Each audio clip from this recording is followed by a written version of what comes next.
Halo sahabat Full Tank, kembali lagi bersama kami dari podcast BBM Bincang-Bincang Mobil.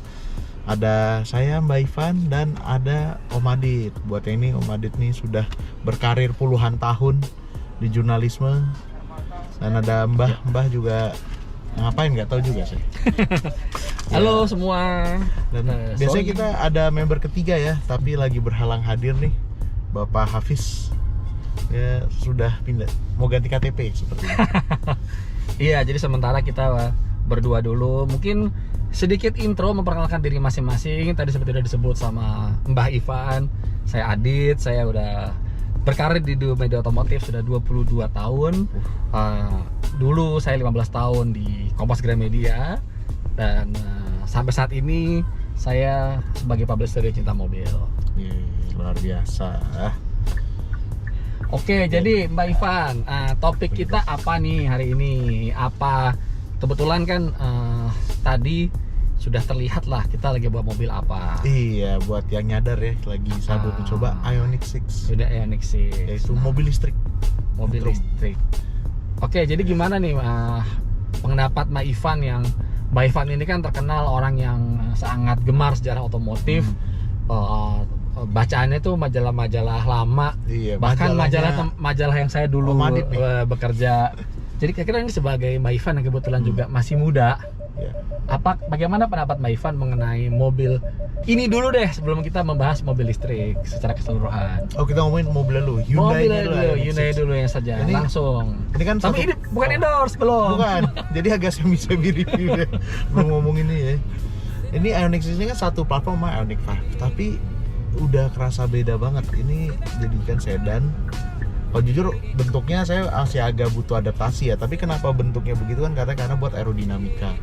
Karena buat mobil listrik itu kan aerodinamika sangat penting. Semakin slippery, semakin ketahanan udara sedikit, dia semakin efisien gitu.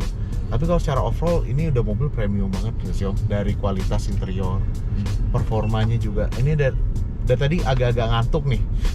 Gara-gara di mobil nyaman sekali. Mungkin Mbak Ivan mesti nyobain mode sportnya ya, karena data spesifikasi sih bilang 0 sampai 100-nya ini di 5,1 detik. Nah, sebagai penggemar heritage, mobil favorit saya tuh Ferrari F40 itu kalau tidak salah 4 detik atau 4, sekian. Nggak sampai 4,0 kan? Yeah. Nah, itu bayangkan. Memang sih F40 udah mau 36 tahun. Udah 36 87 udah mau 40 ya.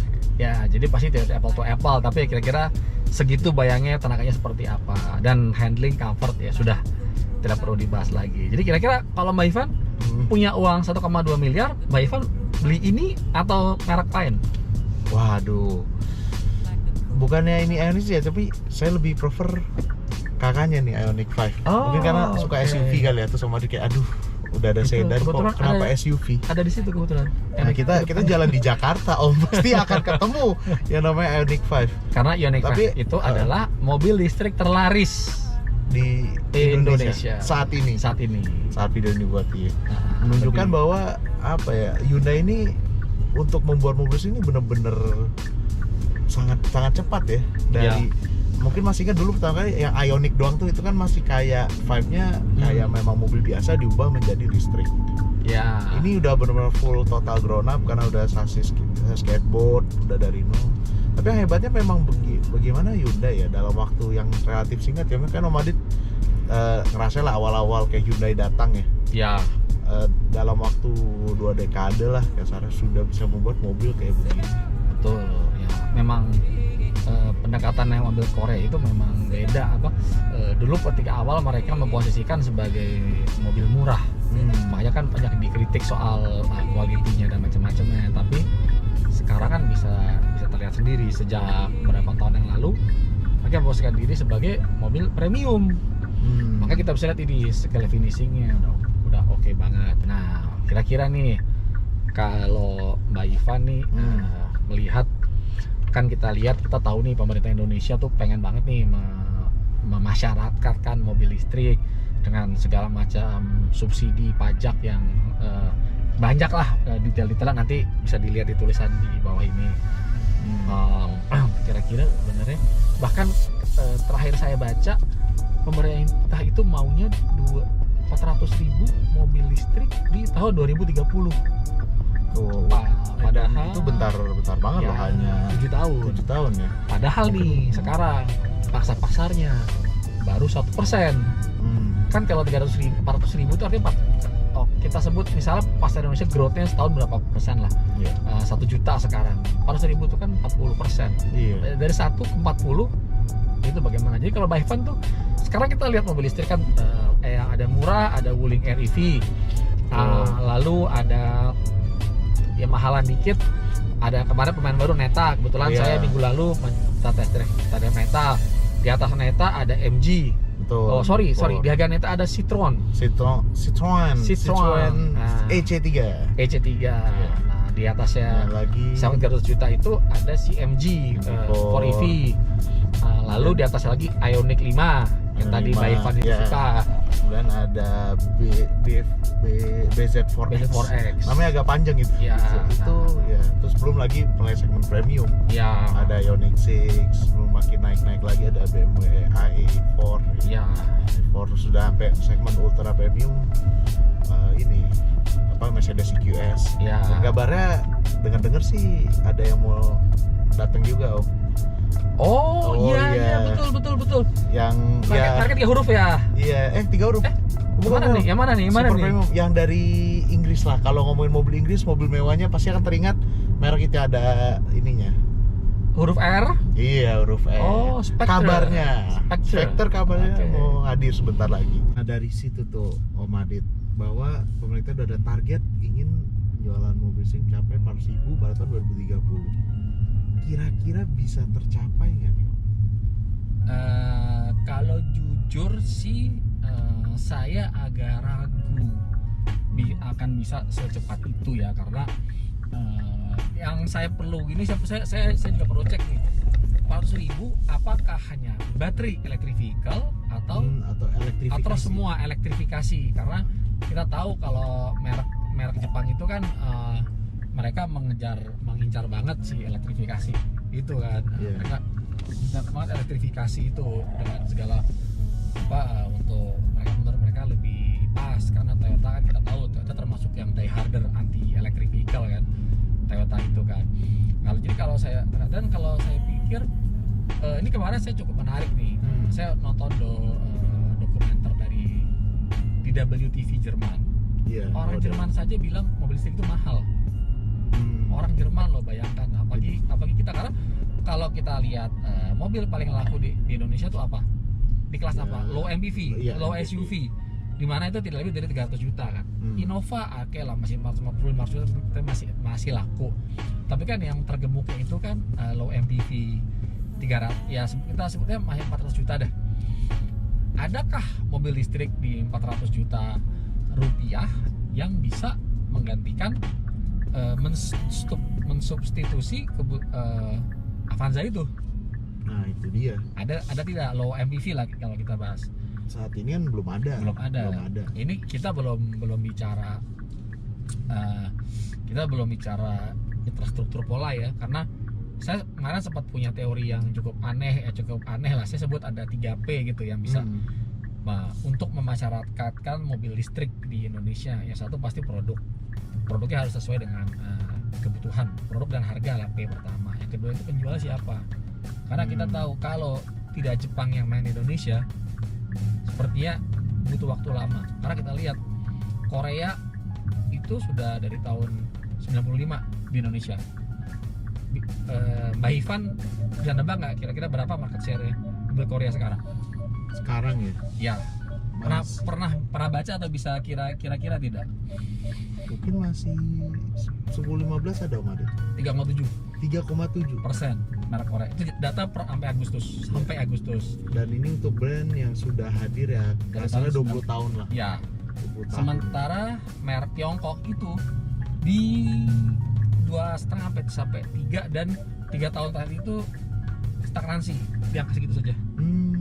Nah, karena mungkin awal ada baru orang ya, tapi apakah itu sustain? Jadi kalau berdasarkan data tersebut itu bisa dilihat bahwa pertumbuhan mobil Tiongkok itu growth-nya tidak bagus, dan kita kan lihat nih yang didekati sama pemerintah Indonesia kan merek Tiongkok kan, Betul. mobil listrik kan. Nanti ada BYD akan kita masuk. Nah, pertanyaannya, apakah merek Tiongkok ini mampu mengejar pasar sampai 30-40% dalam waktu dekat 7 tahun? Nah, kita lihat karena sekarang saja bisa dibilang mungkin penggemarnya ada tapi belum bergerak ke belum menjangkau orang-orang yang konvensional yang belinya dari dulu ya huruf T atau huruf S, Toyota atau Suzuki. Itu kan orang-orang yang konvensional, dan kita kalau kita bicara Indonesia jangan bicara Jakarta saja. Betul. Enak. Betul banget. Nah, apalagi kan di daerah nih persebaran daya belinya kan berbeda-beda. Ya, Infrastruktur juga berbeda-beda. Tantangannya memang cukup berat ya. cukup panjang. Pasti bukan saya tidak bilang mobil listrik itu halusinasi, nggak bakal, tidak, tapi butuh perjuangan ke arah situ. Dan saya melihat sekarang itu komunikasinya cuma mobil listrik murah sampai Surabaya, sampai Semarang, sampai mana, sampai ya tidak cukup sih kalau saya pikir untuk untuk supaya banyak orang yang mau pindah ke situ gitu. Tidak cukup punya murah, karena kalau misalnya murah iya, tapi kan gini, orang Indonesia itu, kalau saya sendiri, kita beli mobil itu mahal. Kita pasti ketika kita investasi mobil, kita pasti pengen tahu saat kita mau menjual, mau trade in atau apapun itu bisa laku berapa sih. Nah, sementara mobil listrik ini kan ada kendala di baterai. Betul. Baterai itu umurnya hanya umur saya tidak tahu, tapi garansi 8 tahun. Jadi kira-kira umurnya itu 8-10 tahun ya kalau ada yang bilang. Satu sumber saya pernah baca. Pertanyaannya, setelah 8 tahun itu akan seperti apa? Karena harga baterai itu adalah sepertiga sampai setengah harga mobil. Jadi bayangkan nih, Mbak Ivan beli mobil listrik apapun lah yang 300 juta, tahu-tahu harga secondnya di 8 tahun ke depan, mungkin 8 tahun mungkin nggak 100 kali ya, 100 sampai atau 75 juta mungkin 8 tahun kemudian, tapi harga baterainya Bisa 150 juta. Karena kan itu kan sama kayak kita beli mobil Eropa second hand lah, bekas yang udah umurnya 20 tahun 30 tahun, value residual value-nya kan sudah kecil sekali. Iya. 100 juta sudah dapat mobil harga 1 miliar pada zamannya, kira-kira begitu kan. Tapi ketika mengganti komponen kan harganya harga baru kan. Iya. Gitu. Jadi mobil ya. after sales-nya tuh sebetulnya depresiasinya ini masih abu-abu ya. Masih abu-abu. Yang buat orang mungkin jadi alasan kenapa belum berani Iya. berpindah ke mobil listrik. Mungkin kedepannya kita perlu bikin hitung-hitungan yang lebih serius dengan melibatkan ahli keuangan ya. Karena kalau kita itu depresiasinya oke, di 8 tahun 0 misalnya nih, 8 tahun 0 atau 5 tahun lah kalau kita mau beli, kita anggap aja tuh 0 ya, penghematannya gak sebanding tetap sama mobil bensin. Jadi kita belum bicara emisi ya, baru operasional. Karena kalau saya pikir sepertinya sebagian besar orang sih tidak terlalu peduli sama urusan gas buang ya, yang penting ya itu hanya jargon aja gitu, bukan gak perlu, tapi ya itu nanti dulu deh gitu, belakangan it would be nice, ramah lingkungan, tapi kalau kita harus membayar ekstra sepertinya enggak gitu. Kayaknya gue malah baik yang muncul sebenarnya benefit ya, kan ini masih banyak benefit mobil listrik, tapi kalau di Jakarta bebas kan ya itu tuh jadi salah satu motivasi kenapa orang beli mobil listrik kemungkinan besar itu 2, ganjil genap sama mobilnya lucu ya. Iya. Jadi agak unsur lifestyle ya, dan itu ketika saya mencoba beberapa mobil listrik yang sudah dan ternyata hasil ini survei tidak resmi ya, hanya omongan di sekitar teman gitu, yang beli mobil listrik itu even termurah Wuling EV itu mobil ketiga atau keempat. Kan mobil pertama mobil primer yang okay. Anak saya temennya diberikan Wuling EV kan, mobil anaknya nih, bapaknya naik mobil lain lagi, itu mobil ketiga anak-anaknya kan, setelah ibu minimal mobil ketiga kan paling dikit. Berarti itu menunjukkan ya pembelinya pun berarti punya mobilnya lebih dari bahkan lebih dari 2 ya. Bahkan ada yang bilang juga nih, tentu menarik nih kalau ada teman-teman wartawan atau siapapun atau mungkin peneliti mahasiswa atau bikin tesis untuk meneliti karakteristik mobil listrik itu mungkin juga menarik karena survei sepintas lagi, survei tidak resmi dari saya sama teman-teman tuh, rata-rata adalah orang yang bisa beli mobil C-segmen. C-segmen itu adalah Fortuner, Innova, CR-V itu C-segmen istilahnya. Platform C lah kalau di istilah di luar negeri itu. Kan kalau kita bicara Avanza tuh B segmen, Avanza, Agi, Ayla, Kalia tuh A segmen, ini di C segmen. Jadi orang yang punya penghasilan mungkin di atas 40-50 juta untuk dia beli mobil 300 juta. Nah, ketika kita bicara subsidi pemerintah, ketika kita bicara unsur keadilan sosial, apakah pantas nih orang-orang di segmen C mendapatkan subsidi? Karena Pertalite saja sudah dihujat mati-matian. Wah, tidak kenal, nggak sayang negara, nggak subsidi. Ya, apa bedanya kalau begitu kan? Jadi kalau saya pikir listrik itu memang baik lagi nih ke mobil yang kita lagi naik ini nih, si Ioniq. Lifestyle, premium. Oh, saya pakai mobil listrik nih, saya peduli lingkungan. Dan ingat, mobil listrik desainnya harus keren, beda. Ioniq 5, Ioniq 5. Kita lihat udah kelihatan itu mobil dari planet lain. Posok mentereng sekali, Wuling REV, lucunya amit-amit kan? Keren sekali, lucu banget gitu. Ini lucu, warna kuning, warna pink, warna apa? Catchy gitu. Kalau bentuknya sama dengan mobil biasa di Indonesia sih saya pikir sih kurang laku ya. Di luar negeri saya nggak tahu ya. Karena kan tiap negara pasti punya kultur masing-masing ya. Betul. Dan banyak sekali kesalahan prinsipal luar itu yang dengan PD-nya merasa tahu pasar Indonesia, tapi ketika masuk ternyata berantakan. Atau sekarang ada menyamakan selera ya, dibiar selera negara lain harusnya sama, mentang-mentang sama Asia. Atau mentang-mentang Indonesia dianggap negara dunia ketiga.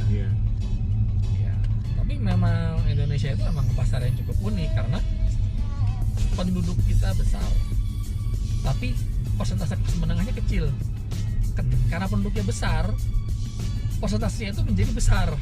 Ketika dikalikan dengan jumlah lebih besar dari sisi persentase, yang beli mobil itu lebih kecil dari Malaysia dan Thailand. Tapi ketika dikalikan dengan jumlah penduduk, let's say 5% lah dari 200 juta, kan daripada 20% dari 30 juta kan masih lebih besar 5% dari 200 juta gitu, kira-kira lah.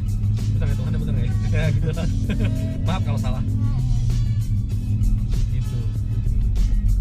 Jadi ya masih panjang. Harus ada, mungkin kalau saya pikir buat Indonesia jangan lebih cocok elektrifikasi kali ya. Jadi kayak hybrid, plug-in hybrid. Ada nih satu hal nih Pak Ivan, kalau Pak Ivan juga pernah baca The Drive itu, mereka pernah membuat ilustrasi menarik soal mobil listrik dan mobil hybrid. Jadi perhitungan sederhana sih, membagi kapasitas baterai saja. Jadi kapasitas yang diilustrasikan adalah Ford F-150 di Amerika. Oke. Satu baterai F-150 secara kapasiti itu sama dengan 65 baterainya F-150 hybrid. Gitu. Nah, sehingga jadi diasumsikan kalau dengan baterai yang sama dia membandingkan satu F-150 listrik dengan 65 F-150 dengan 64 F-150 bensin dibandingkan dengan 65 F-150 hybrid. Ternyata secara keseluruhan jumlah emisi yang dihasilkan 65 kendaraan itu, yang hybrid itu per 10 dari satu listrik sama 64 bensin. Oh, dari perhitungan baterai. Jadi kunci adalah kalau kita mau menekan emisi. Ini sekarang kita lihat nih di jalan raya nih. Kita mobil listrik cuma kita dari sekian berapa banyak nih? Oh iya, dari mobil banyak di sini di sekeliling kita. Malah belum ada di sini. Belum ada kan? Satu dari sekian banyak. Kita emisi kita 0 nih, tapi mereka berapa? Nah, kalau setengah dari ini hybrid, dan pasti emisinya lebih bagus kan? Iya. Dan secara manufakturnya juga lebih Iya. ini ya, karena berbeda, tidak, mobil listrik kan lebih kompleks ya. Ya.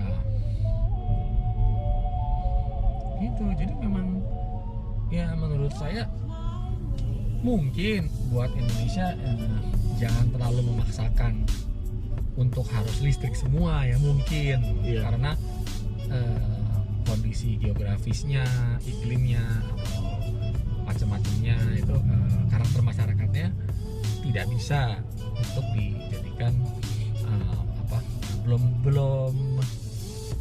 waktunya lah untuk semua menjadi mobil listrik. Mungkin ya, jadi harus ke hybrid. Karena balik lagi kita bayangkan, let's say mobil bestseller, sebut aja Avanza. Iya. Sebulan terjual berapa? Kalau bisa menjual setengahnya menjadi hybrid, emisinya turun setengah harganya. Iya. Iya. Daripada satu mobil kan, ingat dia kilometernya berapa, populasinya berapa, penggunaannya berapa. Percuma kalau mobil listrik dijual tapi dipakai cuma sehari, jalan 10 kilo, 5 kilo. Secara global emisi tidak dapat. Tuh. Tapi ya balik lagi nih, ya kembali lagi kalau untuk yang segmen premium kelas atas, wah cakep banget mobil listrik. Iya, dan memang ada purchasing power ya, dan terbukti ya REV memang banyak yang pakai kan, malah ya tadi ya segmen C ya, yang sebenarnya mereka bisa afford mobil listrik tapi beli REV untuk memanfaatkan ya tadi insentif. Betul. Ya tidak ada yang salah sih, karena di semua negara pun pakai insentif itu. China, iya, Amerika, Eropa, Thailand. Bahkan ya jauh mereka lebih besar. Kalau dibandingkan Thailand, kalau saya Thailand subsidinya lebih besar lagi. Malah dia langsung ya. Kalau ini kan subsidinya karena kasarnya dari pajak. Kalau Thailand bahkan pemerintahnya yang ngebayar buat rakyatnya. Iya. Karena kalau kemarin saya juga lihat itu di Tiongkok itu subsidinya bisa sepertiga harga. Sepertiga harga mobil. Iya, subsidinya. Ya jadi bayangkan bagaimana tidak. Dan kita juga harus lihat lagi negara-negara ini mobil bestsellernya itu apa. Thailand, BYD itu di Thailand sekarang udah kalau tidak salah 10%. Nanti cek 10%. datanya, kita sampaikan yang benar ya buat brand baru ya. Iya. Oh sorry, mobil listriknya 10%. Mobil listrik itu 100% mobil listrik. Jadi bayang, jadi sudah banyak. Tapi mungkin di Thailand itu kan ada Eco Car, Nissan March, Toyota Yaris Active 1000 cc itu kan regulasi mereka masih mendorong mobil hatchback kecil itu untuk laris. Nah mungkin, dan kalau kita lihat harganya kan udah di atas mobil laris kita kan, sekarang udah 300-an juta semua itu kan. Kita bicara Eco Car Thailand itu kan Yaris 300-an. Bisa kalau mobil bestsellernya udah di angka mobil listrik yang ada, mungkin bisa switching. Tapi di Indonesia bestsellernya masih 200 sampai 300. Baik kayak omongan kita tadi kan, substitusi produknya udah ada belum? Iya. Iya. Kalau belum ada susah, butuh lama. Tapi nih saya tidak tahu nih, katanya nih Hyundai lagi menyiapkan MPV, mobil listrik. Oh iya. Iya. Nah kalau itu tahun depan kita nggak tahu, bisa beda lagi. Ingat sekarang semua bergerak cepat. Betul. Jadi apa yang ngomong sekarang belum tentu tahun depan masih valid. Iya, makanya mungkin kalau ada nonton video ini tahun depan bisa juga nih prediksi komen, wah lu salah ya, oke, wah lu benar ya, oke, nanti kita lihat tahun depan lagi. Yang pasti kita kemarin tebak Ferrari ngeluncurkan mobil apa, benar ya, intermezzo nih, nebak-nebaknya loh dia. Tebak buah manggis. Dan mobil listrikmu sendiri juga ada sedikit fenomena yang baru-baru ini cukup unik, dan mendadak tiba-tiba merek-merek besar itu bilang demand-nya slowing, padahal mereka sudah men-shifting produksinya, risetnya ke arah situ. Di Amerika demand-nya slowing, bahkan Toyota, Akio Toyota banyak tuh berita-beritanya yang kira-kira kalau bahasa gaulnya itu kan gue bilang juga apa begitu. Kalau Toyota kan punya prinsip banyak jalan menuju ramah lingkungan. Betul. Toyota itu ada listrik, ada hybrid, ada hidrogen. Iya, dia ada coba semua avenue. Iya. Karena tapi memang dia berpikir cukup global kan, dia bilang tidak semua pasar tuh bisa langsung menerima misalkan langsung full listrik, ada yang namanya hybrid dan kayak negara berkembang sebenarnya kan kita Indonesia kayak luas, nggak semua bisa dipakai. Dan ada segmen-segmen yang mungkin LTV-nya agak lama, contohnya komersial. Betul. Kalau komersial untuk bis mungkin bisa lebih cepat.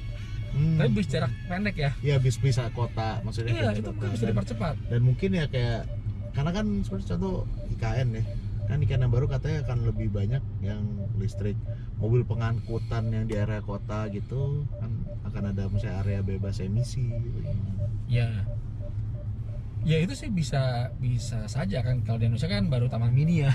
Iya, yang kasarnya bebas. Harus mobil listrik konvensional, mobil konvensional tidak boleh masuk. Hanya baru di Taman Mini.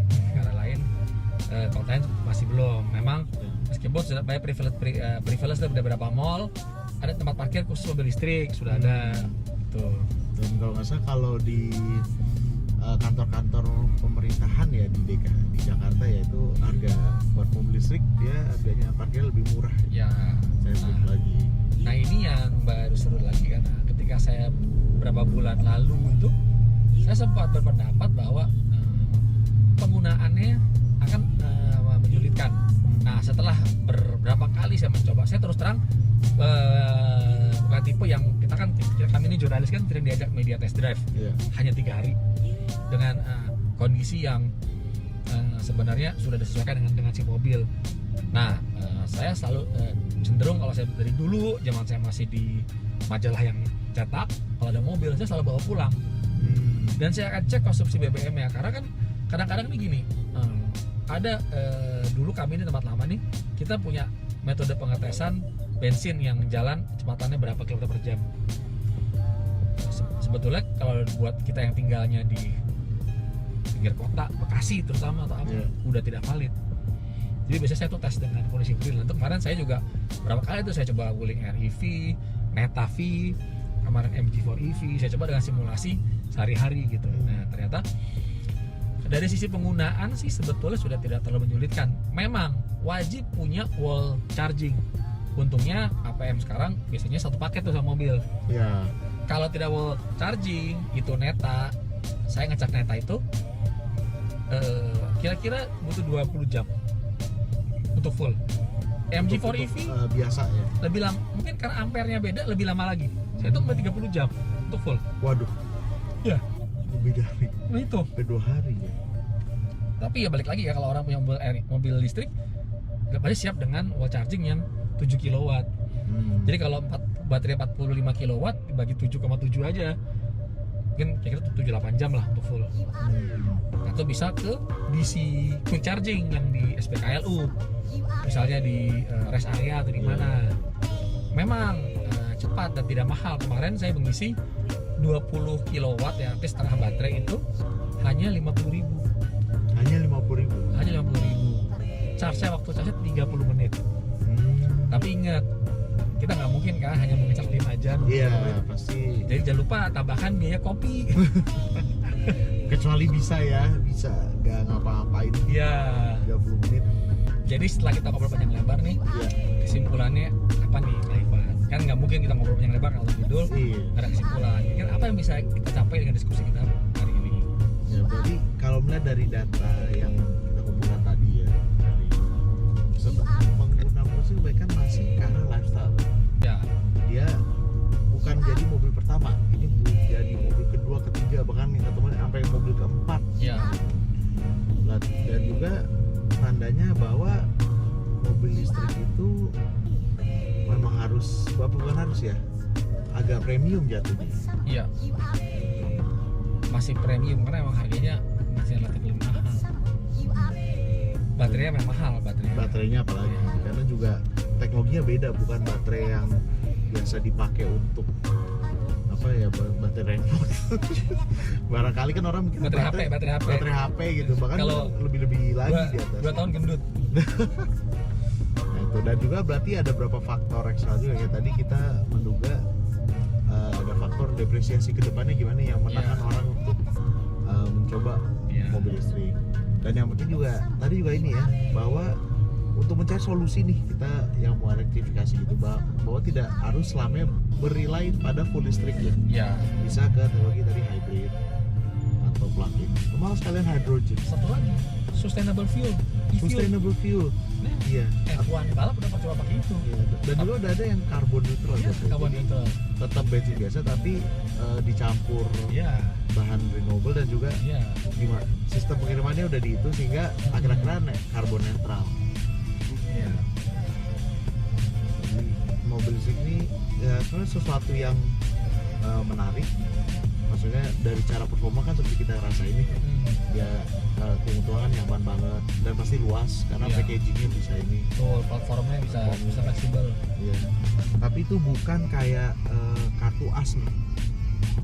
Jangan sampai kita ada ya kayak pabrikan tuh, ada pabrikan yang sempat panik mau full listrik tapi ternyata mereka pun menyadari Iya, bahwa kita terlalu gegabah ya. Gegabah. Agak panik mungkin karena lagi panic mode Betul. habis kasus. Jadi memang pada akhirnya banyak jalan menuju Roma gitu kan. Iya. Mungkin untuk perkotaan, city car atau yang lifestyle premium itu cocok, atau negara-negara yang jarak pendek-pendek atau bagaimana cocok. Tapi kalau di Indonesia Ya. agak sepertinya masih belum dan butuh waktu.